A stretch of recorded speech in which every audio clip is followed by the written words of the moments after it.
Class 10th NCERT maths में अगर आप 100 में से 100 मार्क्स लाना चाहते हो तो सबसे पहले आपको मैथ्स के क्वेश्चन करना होगा और पीवाईक्यूज करना होगा।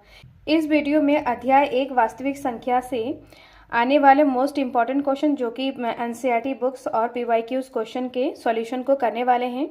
अध्याय 1 वास्तविक संख्या से 6 मार्क्स के क्वेश्चन आते हैं टोटल, जिसमें से 1 मार्क्स और 2 मार्क्स के क्वेश्चन पूछे जाते हैं।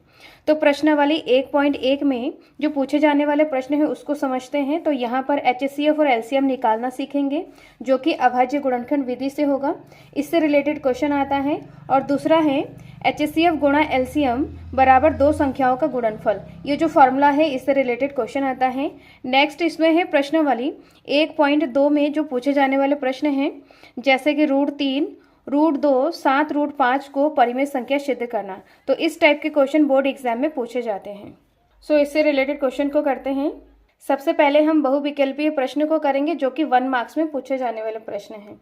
तो इसमें सबसे पहला प्रश्न है, निम्न में से अपरिमेय संख्या है। तो इसमें 4 ऑप्शन दिया हुआ है। Option number A 0.125, option B 2 √2, option C 2 √4, option D √2 गुणा √8।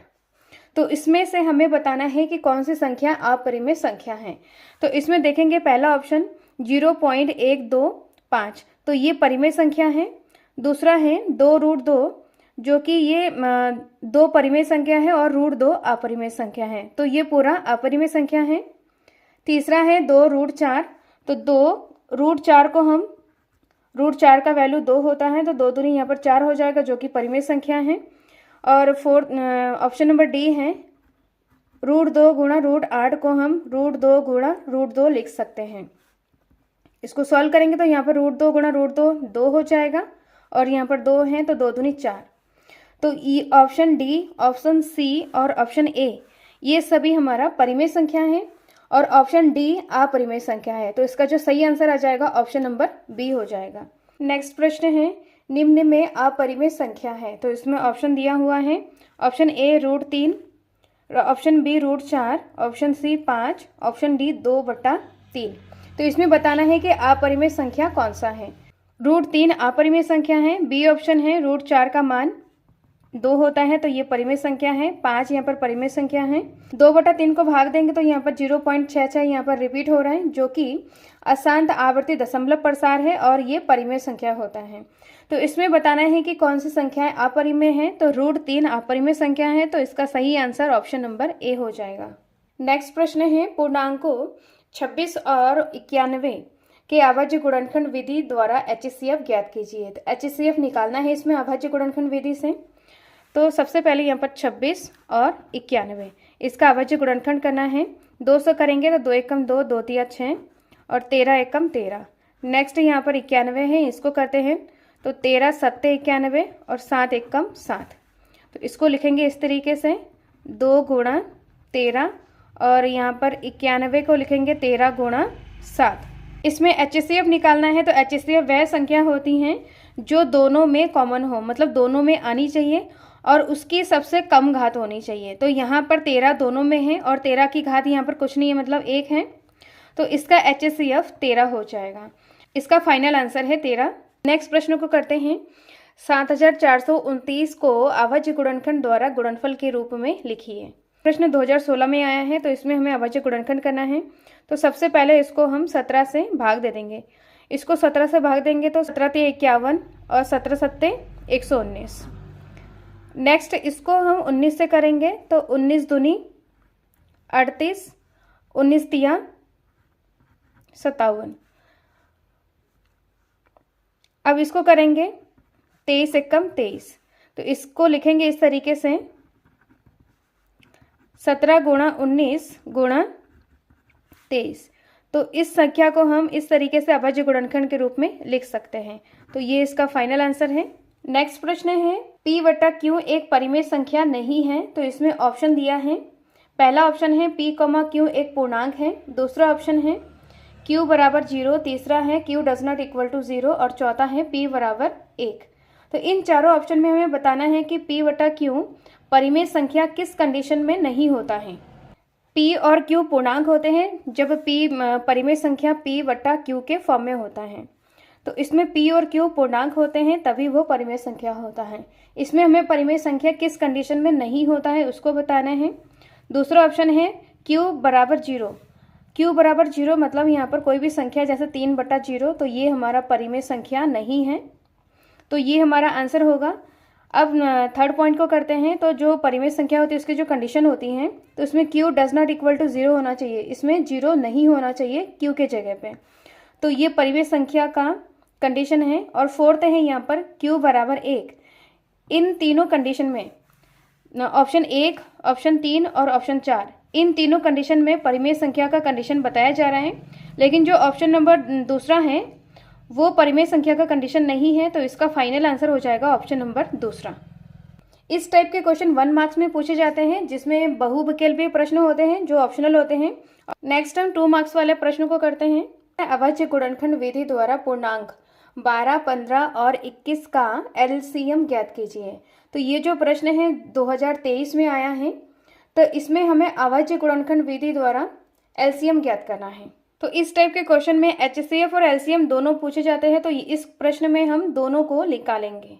इसमें अभाज्य गुणनखंड करेंगे, 12 को करेंगे, 2 छंग 12, 2 तिया 6, 3 एकम 3, 3 पंजे 15, 5 एकम 5 और 21 को करेंगे, 3 सत्ते 21, 7 एकम 7। अब इसको अभाज्य गुणनखंड के रूप में लिखते हैं। यहाँ पर 2 गुणा 2 गुणा 3 है, 2 गुणा 2 गुणा 3। इसमें हम 2 यहाँ पर 2 बार है तो 2 की घात 2 गुणा 3 एक बार है, तो यहाँ पर 3 लिख सकते हैं। 15 को लिखेंगे 3 गुणा 5 जो कि एक बार है, तो यहाँ पर इसकी घात 1 हो जाएगा। 21 को लिखेंगे 3 गुणा 7। अब यहाँ पर एचसीएफ और एलसीएम हम दोनों निकालेंगे, जबकि प्रश्न में यहाँ पर पूछा गया एलसीएम निकालना। क्वेश्चन में एचसीएफ और एलसीएम दोनों पूछा जा सकता है। तो एचसीएफ में जो संख्याएं तीनों में हो, जैसे यहाँ पर 3 संख्या का अभाज्य गुणनखंड करना है, उसमें से एचसीएफ और एलसीएम निकालना है, तो वह संख्या जो तीनों में हो और न्यूनतम घात हो। तो तीनों में यहाँ पर 3 सब में दिख रहा है, इसमें 2 है तो इसमें इन दोनों में 2 नहीं है, इसमें 5 है तो इन दोनों में 5 नहीं है, और इसमें 7 है तो इन दोनों में 7 नहीं है। तो इन तीनों में 12, 15 और 21 के अभाज्य गुणनखंड में तीनों में यहाँ पर 3 दिख रहा है, तो इसका जो एचसीएफ हो जाएगा वो 3 हो जाएगा। नेक्स्ट हमें एलसीएम निकालना है। तो एलसीएम में वह संख्या जो सभी में हो और अधिकतम घात हो। तो इसमें 2 दिख रहा है तो 2 का अधिकतम घात 2 है, तो 2 की घात 2 हो जाएगा, गुणा 3 है, इसमें भी 3 है, इसमें भी 3 है, इसमें भी 3 है, तो 3 का अधिकतम घात 1 ही है, तो यहाँ पर 3 आ जाएगा। इसमें 5 है तो 5 का अधिकतम घात 1 है, मतलब 5 गुणा यहाँ पर 7 है तो 7 लिख लेंगे। कहने का मतलब जो अभाज्य गुणनखंड है इसमें जितनी भी सारे संख्याएं हैं, जैसे कि 2 आ रहा है, 3 आ रहा है, 5 आ रहा है, 7 आ रहा है, इन सभी संख्याओं को लिखेंगे और उन संख्याओं का अधिकतम घात लेंगे। जैसे यहाँ पर 2 का अधिकतम घात 2 है, 3 का अधिकतम घात सब में 1 है तो यहाँ पर 1 ले लेंगे, 5 का अधिकतम घात 1 और 7 का अधिकतम घात 1। अब इन संख्याओं को हमें गुणा करना है। 2 दूनी 4 गुणा 3 गुणा 5 गुणा 7। इन सभी संख्याओं को जब हम गुणा करेंगे तो यहाँ पर 420 आ जाएगा। तो एलसीएम यहाँ पर 420 है और एचसीएफ यहाँ पर 3 है, तो ये इसका फाइनल आंसर है। नेक्स्ट प्रश्नों को करते हैं। अभाज्य गुणनखंड विधि द्वारा 96 और 404 का एचसीएफ ज्ञात कीजिए, फिर एलसीएम ज्ञात कीजिए। तो ये प्रश्न 2016 में आया है। अभाज्य गुणनखंड विधि से इन दोनों का एचसीएफ और एलसीएम निकालना है। तो 96 को सबसे पहले 2 से करेंगे, भाग देंगे, 2 चक्कू 8, 2 अट्ठे 16, 2 दूनी 4, 2 चक्कू 8, 2 एकम 2, 2 दूनी 4, 2 छंग 12, 2 तिया 6, 3 एकम 3। नेक्स्ट यहाँ पर 404 है, उसको करेंगे, यहाँ पर 2 से भाग देंगे तो 2 दूनी 4 0, 2 दूनी 4, 2 एकम 2 0, 2 एकम 2। अब यहाँ पर 101 को 101 से ही भाग देंगे तो यहाँ पर 1 बार जाएगा। 101 और किसी के पहाड़े में नहीं आता, तो यहाँ पर 101 को 101 से ही करना है। अब इसको अभाज्य गुणनखंड के रूप में लिखेंगे, तो यहाँ पर 2 1 2 3 4 5 बार आ रहा है, 2 की घात 5 गुणा 3 एक बार आ रहा है, तो यहाँ पर 3 लिखेंगे। 404 को 2 यहाँ पर 2 बार आ रहा है, गुणा 1। अब इसमें हमें HCF और LCM दोनों निकालना है। HCF में जो संख्याएं दोनों में हो और कम घात हो, तो दोनों में यहाँ पर 2 दिख रहे हैं, इसमें 3 है तो इसमें नहीं है, और इसमें 101 इसमें नहीं है। तो इसमें 2 की घात 2 ले लेंगे, क्योंकि 2 की घात 2 कम है और यहाँ पर 2 की घात 5 ज़्यादा है, तो इसको हम नहीं लेंगे, तो यहाँ पर 2 की घात 2 हो जाएगा। तो इसका HCF 2 दूनी 4, 4 इसका HCF हो जाएगा। LCM निकालेंगे, तो LCM में सभी संख्याओं को लिया जाता है, जैसे कि यहाँ पर 2, 3 और 101, 2 गुणा 3 गुणा 101 लेंगे। अब यहाँ पर 2 की घात सबसे ज़्यादा यहाँ पर 5 है, तो 5 लेंगे। LCM में अधिकतम घात लिया जाता है।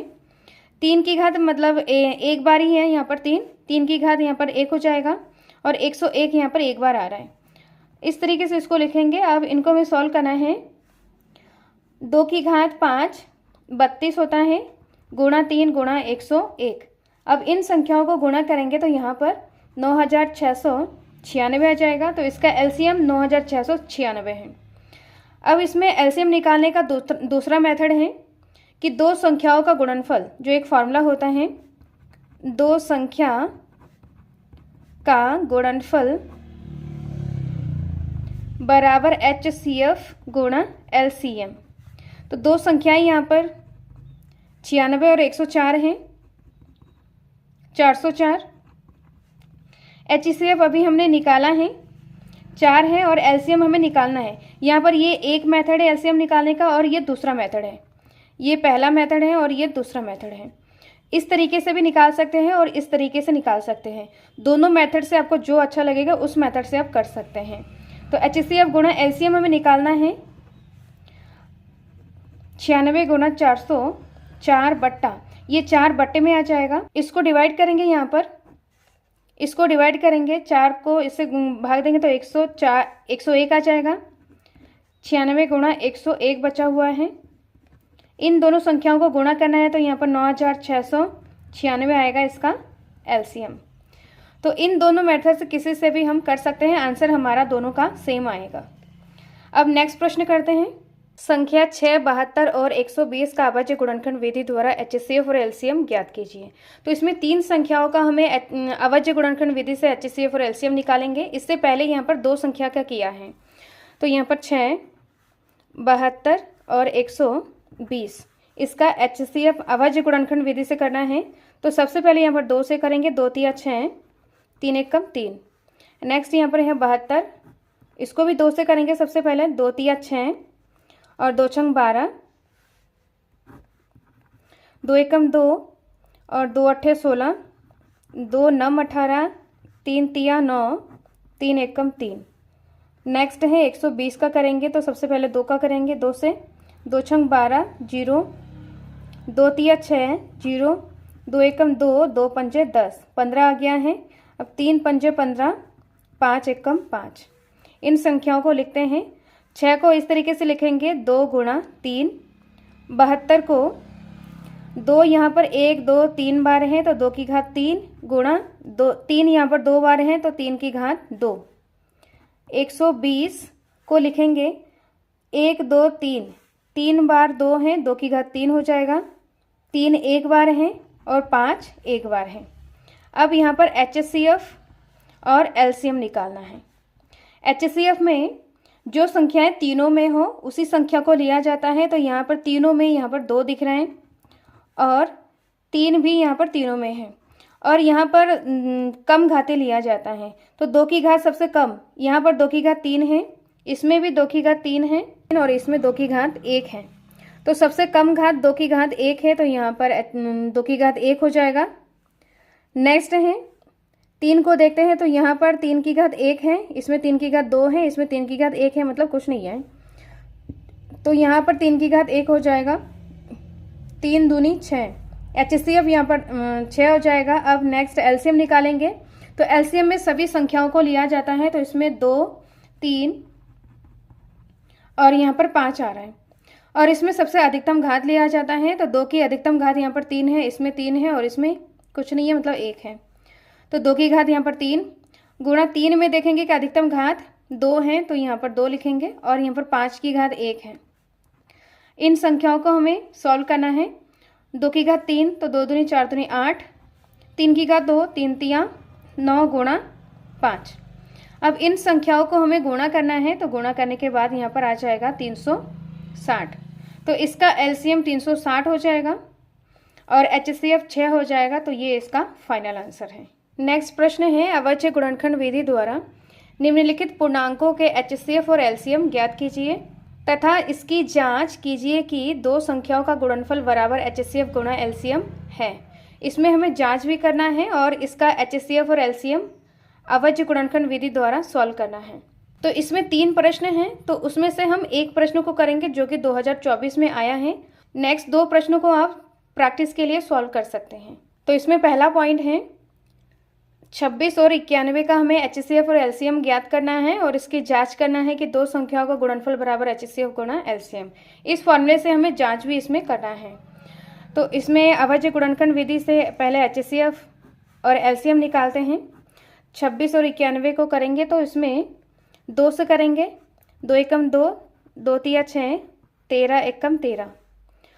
91 को करेंगे तो 13 सत्ते 91 और 7 एकम 7। 26 और 91, तो इसको इस तरीके से लिखेंगे 2 गुणा 13 और इसमें 13 गुणा 7। एचसीएफ निकालेंगे तो एचसीएफ वह संख्या होती हैं जो दोनों में हो, कॉमन हो और सबसे कम घात हो। तो इसमें दोनों में यहाँ पर 13 है, 13 कॉमन आ रहा है। अब एलसीएम निकालेंगे। एलसीएम में सभी संख्याओं को लिखा जाता है, जैसे कि यहाँ पर 2, 13 और 7 आ रहा है। तो 2 गुणा 13 गुणा 7 और अधिकतम घात लिया जाता है। तो 2 का अधिकतम घात यहाँ पर एक बार ही आ रहा है 2, 13 भी यहाँ पर एक बार आ रहा है दोनों में और 7 यहाँ पर एक बार है। अब इन संख्याओं को हमें गुणा करना है। तो गुणा करने के बाद इसका जो एलसीएम आ जाएगा 182। अब इसमें हम जांच करेंगे दो संख्याओं का गुणनफल बराबर एचसीएफ गुणा एलसीएम। तो इससे हमें जांच करेंगे तो दो संख्याएं यहाँ पर 26 और 91 हैं, बराबर एचसीएफ 13 आ रहा है और एलसीएम 182 आ रहा है। अब इन दोनों संख्याओं को हम गुणा करेंगे तो यहाँ पर 2366 आएगा। अब इन दोनों संख्याओं को गुणा करेंगे तब भी यहाँ पर 2366 आ रहा है। दोनों साइड का जो गुणनफल है, गुणा करने के बाद जो वैल्यू आ रही है, ये सेम आना चाहिए, तभी हम बता सकते हैं कि इसका जो एचसीएफ और एलसीएम आया है ये हमारा सही है। तो इस तरीके से इसको हम जांच करेंगे और इसको सॉल्व कर सकते हैं। तो ये इसका फाइनल आंसर है। इस तरीके से आगे के 2 क्वेश्चन है उसको आप सॉल्व कर सकते हैं। अध्याय 1 का डिटेल वीडियो जिसमें हमने सारे क्वेश्चंस को और सारे एग्जाम्पल को इंक्लूड करा है, उसका सॉल्यूशन कराया है। सो प्लेलिस्ट को चेक करके आप वीडियो को देख सकते हैं। इस वीडियो में अध्याय 1 के सारे टाइप के क्वेश्चन को कराया जा रहा है, जिसमें एनसीईआरटी के क्वेश्चन है और पीवाईक्यूज है। सो वीडियो को एंड तक जरूर देखें और वीडियो को ज़्यादा से ज़्यादा शेयर करें and like, share and subscribe करें। नेक्स्ट प्रश्न है जो कि 2024 में आया है। एचसीएफ 306, 657 बराबर 9 दिया है, एलसीएम ज्ञात कीजिए। तो ये प्रश्न 2024 में आया है और 2 मार्क्स के क्वेश्चन है। दिया है एचसीएफ बराबर 9, एलसीएम हमें ज्ञात करना है। तो इसका जो फार्मूला होता है एचसीएफ और एलसीएम में जो संबंध वाले जो फार्मूला है, दो संख्याओं का गुणनफल बराबर एचसीएफ गुणा एलसीएम। तो यहाँ पर 2 संख्याएं दिया हुआ है, इन दोनों संख्याओं का गुणनफल, तो यहाँ पर 306 गुणा 657 बराबर एचसीएफ यहाँ पर दिया है 9 और एलसीएम हमें ज्ञात करना है।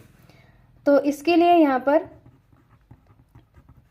9 बट्टे में आ जाएगा, 9 बराबर किधर आएगा तो बट्टे में आ जाएगा, बराबर एलसीएम हो जाएगा। अब इसको हमें सॉल्व करना है। यहाँ पर 9 को 306 से भाग देंगे तो यहाँ पर 34 बार भाग इसका पूरा पूरा चला जाएगा। तो इसमें संख्याएं बचा हुआ है 34 गुणा 657 बराबर एलसीएम। इन दोनों संख्याओं को गुणा करेंगे तो यहाँ पर आएगा 22,338। तो इसका एलसीएम 22,338 है। तो ये इसका फाइनल आंसर है। तो इस तरीके के बहुत सारे क्वेश्चन आएंगे जिसमें एचसीएफ या एलसीएम दिया रहेगा और इस फार्मूले के मदद से हमें इसको सॉल्व करना है। नेक्स्ट प्रश्न है, संख्याओं 4 की घात n पर विचार कीजिए जहां n एक प्रकृति संख्या है। जांच कीजिए कि क्या n का कोई ऐसा मान है जिसके लिए 4 की घात n अंक 0 पर समाप्त होता है। तो इसमें हमें 4 की घात n 0 पर समाप्त होता है उसके लिए बताना है, और यहाँ पर n प्रकृति संख्या है। तो प्रकृति संख्या 1 से स्टार्ट होता है, 1, 2, 3 जितने भी सारे प्लस वाले संख्याएं होते हैं, पॉजिटिव संख्या, वो हमारे प्रकृति संख्या होते हैं और ये इनफाइनाइट तक जाता है। तो प्रकृति संख्या 1 से लेकर इनफाइनाइट तक जाता है। अब यहाँ पर बोला जा रहा है कि 4 की घात n 0 पर समाप्त होता है। तो 4 की घात n यहाँ पर प्रकृति संख्या लिया गया है, तो 4 की घात 1, 4 की घात 2, 4 की घात 3, ऐसे ही 4 की घात इनफाइनाइट हो जाएगा। 4 की घात 1 4, 4 की घात 2 4 चक्कू 16, 4 की घात 3 4 चक्कू 16 चक्कू 64, ऐसे ही 4 की घात इनफाइनाइट। इस तरीके से इसको लिख सकते हैं, इसको समझ सकते हैं। अब यहाँ पर कोई भी संख्या अगर 0 पर समाप्त होता है तो उसका इकाई का अंक 0 होना चाहिए। जैसे कि यहाँ पर 10, 20, 30, ऐसे ही यहाँ पर 100, उसके इकाई का अंक यहाँ पर 0 होना चाहिए। इसको अगर देखा जाए तो 10 को इस तरीके से लिख सकते हैं 2 गुणा 5, 20 को 2 गुणा 2 गुणा 5, 30 को यहाँ पर 3 गुणा 2 गुणा 5, ऐसे ही 100 को इस तरीके से लिखेंगे 2 गुणा 5 गुणा 2 गुणा 5। तो यहाँ पर देखा जाए कि इन संख्याओं का जो गुणनखंड है उसमें 2 और 5 होना अनिवार्य है। अगर किसी संख्या के गुणनखंड में 2 और 5 हो तो वह संख्या 0 पर समाप्त हो सकता है। यहाँ पर 4 की घात n है, तो 4 में यहाँ पर 4 को 2 गुणा 2 इस तरीके से लिख सकते हैं। 16 को यहाँ पर 2 गुणा 2 गुणा 2 गुणा 2। इन संख्याओं के मतलब 4 की घात n वाले जो संख्याएं हैं, इन संख्याओं के जो गुणनखंड हैं इसमें 2 आ रहा है लेकिन यहाँ पर 5 नहीं आ रहा है। तो ये जो संख्याएं हैं ये तो 4 की घात n वाले जो संख्याएं हैं ये 0 पर समाप्त नहीं हो सकता है, क्योंकि इसके गुणनखंड में 2 और 5 होना अनिवार्य है। तो इसको हम इस तरीके से लिखेंगे, यदि किसी संख्या के अभाज्य गुणनखंड में 2 तथा 5 अनिवार्य रूप से उपस्थित हैं तो वह संख्या 0 पर समाप्त होती है। जैसे यहाँ पर 4 की घात n है, तो 4 को हम 2 गुणा 2 लिख सकते हैं और उसकी घात n, तो यहाँ पर 2 की घात n और गुणा 2 की घात n। तो 4 की घात n के अभाज्य गुणनखंड में 5 उपस्थित नहीं है, अतः n के लिए किसी भी मान के लिए 4 की घात n 0 पर समाप्त नहीं होगा। तो इस तरीके से हम इसको लिखेंगे। ये जो कराया है ये समझाने के लिए कराया है, इसको सॉल्व करना है तो इस तरीके से इसको सॉल्व करेंगे। इससे रिलेटेड दूसरा क्वेश्चन है जो प्रश्नावली 1.1 का 5वां प्रश्न है। जो संख्या 6 की घात n अंक 0 पर समाप्त तो हो सकता है, इसको भी हमें सेम इसी मेथड से सॉल्व करना है, तो इसको आप खुद से सॉल्व कर सकते हैं। नेक्स्ट हम प्रश्नावली 1.2 में इम्पॉर्टेंट क्वेश्चन को देखते हैं।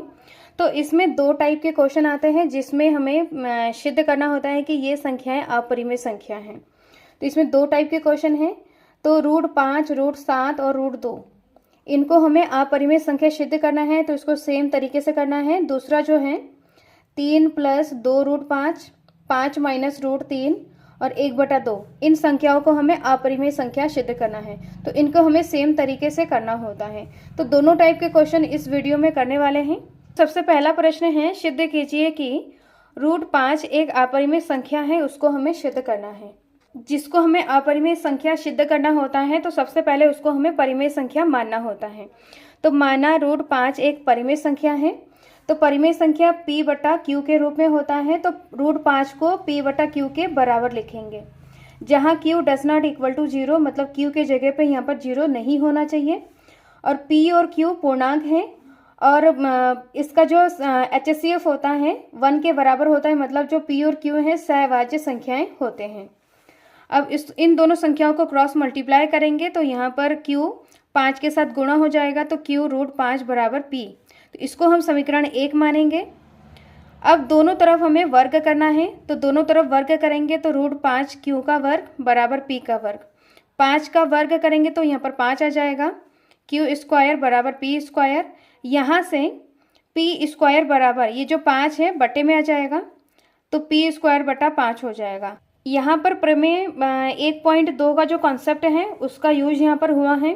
5p² को विभाजित करता है तो 5p को भी विभाजित करेगा।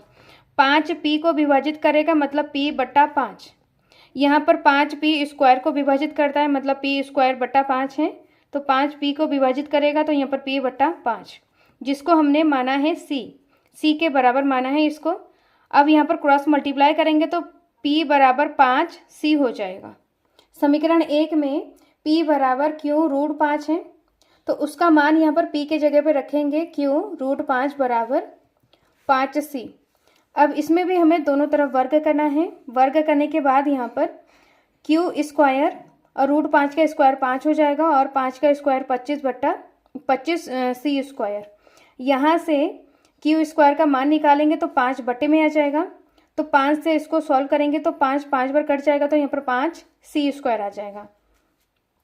q²/5 ये जो 5 है बटे में आ जाएगा, q²/5 बराबर c²। इसमें भी देखेंगे कि 5q² को विभाजित करता है तो 5q को भी विभाजित करेगा। सेम वही वाला यहाँ पर प्रमेय यूज हुआ है, तो 5q को विभाजित करेगा तो q/5 बराबर d, जिसको हम d मानेंगे। तो q बराबर 5d है, p बराबर 5c है, तो p बराबर 5c। अब यहाँ पर जो परिमेय संख्या होता है p/q के फॉर्म में होता है परिमेय संख्या, तो p बराबर 5c है और q बराबर 5d है। तो इसमें 5 जो परिमेय संख्या होता है वो सहभाज्य संख्या होते हैं। इसमें जो HCF होता है, इसका जो HCF होता है 1 के बराबर होता है। HCF का मतलब जो p और q का जो कॉमन है, इन दोनों में जो कॉमन आना चाहिए वो एक आना चाहिए, जबकि यहाँ पर 5 कॉमन आ रहे हैं। तो इसका मतलब जो √5 है वो अपरिमेय संख्या है। p तथा q में 5 उभयनिष्ठ नहीं आना चाहिए, जबकि यहाँ पर 5 उभयनिष्ठ आ रहे हैं। यहाँ पर 1 उभयनिष्ठ आना चाहिए, क्योंकि p और q सहभाज्य संख्या है जिसमें HCF p और q का जो HCF है मतलब कॉमन 1 के बराबर आना चाहिए। यहाँ पर p और q सहभाज्य संख्या मतलब इसमें 1 कॉमन आना चाहिए, जबकि यहाँ पर 5 आ रहे हैं। तो इसको हमने इस तरीके से लिखा है। यह हमारी अवधारणा के विरोधाभास प्राप्त होता है, अतः √5 एक अपरिमेय संख्या है। तो इस तरीके से हम इसको सिद्ध कर सकते हैं। और इससे रिलेटेड क्वेश्चन और भी हैं जो प्रश्नावली 1.2 में है। √3 को हमें सिद्ध करना है, √2 को करना है, √3 5 7 को कर सकते हैं। तो इस तरीके से सेम मेथड से हम इन क्वेश्चंस को भी सिद्ध कर सकते हैं। नेक्स्ट इसी में जो दूसरा टाइप का जो क्वेश्चन है, सिद्ध कीजिए 7√5 एक अपरिमेय संख्या है। तो इसको हमें सिद्ध करना है। 7√5 को हमें अपरिमेय संख्या सिद्ध करना है, तो उसके लिए सबसे पहले इसको हमें परिमेय संख्या मानना होगा। माना 7√5 एक परिमेय संख्या है।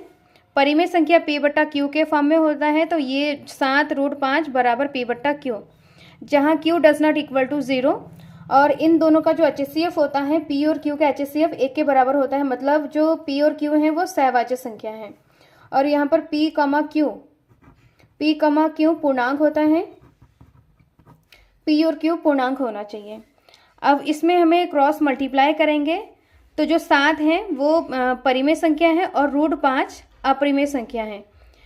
तो इसको क्रॉस मल्टीप्लाई करके जो 7 है उसको इक्वल के इधर लाएंगे, क्योंकि p/q एक परिमेय संख्या है और 7 एक परिमेय संख्या है। तो इन दोनों को हमें एक साइड करना है।